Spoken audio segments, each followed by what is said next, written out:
Hello, I am Rachel Nasaka from Radical Alchemy here with week 7 of my leadership development program designed for company founders. But honestly, these leadership principles apply to any leader who is looking to improve business results with an investment in the people who are doing the work. Invest in your people, invest in your business. I'm going to help you do that.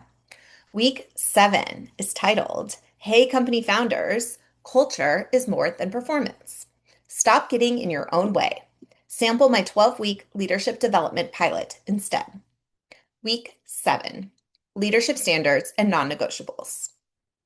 In my time, both as an HR business partner and an executive coach, I've seen a similar issue arise again and again. There is an employee, we'll call them Jordan, who has the skill set of a wizard and the ability to execute flawlessly on a strategic vision. Anything assigned to Jordan is done above and beyond expectations, and leadership doesn't know how they would get work across the finish line without Jordan. Jordan makes shit happen. Jordan, however, is consistently late to meetings. They are known for interrupting colleagues, lacking self-awareness, and struggling to communicate and present ideas effectively. Jordan is a high performer with strong role-specific skills and a complete lack of soft ones. And for some leaders, like the CEO I coached through this scenario, this is fine. This is manageable until it's not. Like much of what we allow in a brand new organization, what is an asset at first often threatens to turn to a detriment if we don't monitor and shape it with intention. In perpetuity, everyone cannot do every role. The founder cannot be involved in every decision, and people should not get away with being rude or dismissive just because they are good at their core job responsibilities. Enter leadership standards and non-negotiables, a tool we use, if we're smart, to define the behavioral standards your company will protect as it scales. Because as leaders, everything you do has implications, and every decision you make is a building block in your company's future. If you talk about professional respect, winning as a team, and the merits of collaboration, then reward someone like Jordan, what kind of message does that send to the team?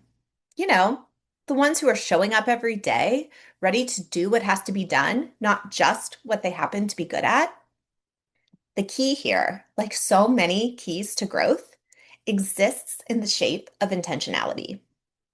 This includes role level competencies, yes, but it also includes organizational competencies and standards that are non-negotiable for every single employee. Because scaling companies need guardrails, not only against incompetence, but also against the behavior that corrodes the team. For paid subscribers, my leadership standards and non-negotiables worksheet dropped today with dedicated exercises to help you lay out your company's cultural vision, expectations, and standards.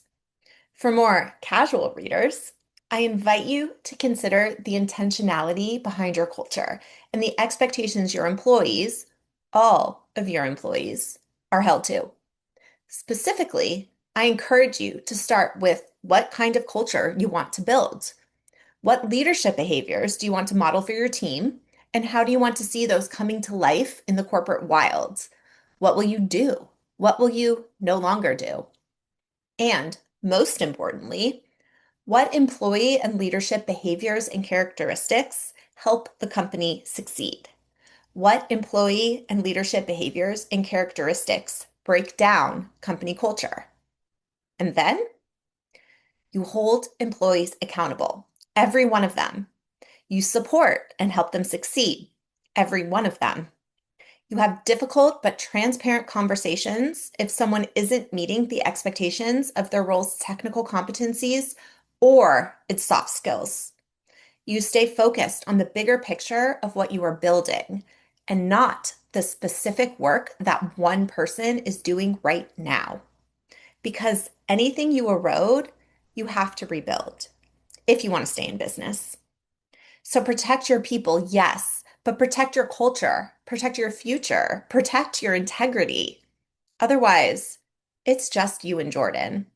And if you recall, Jordan's consistently late.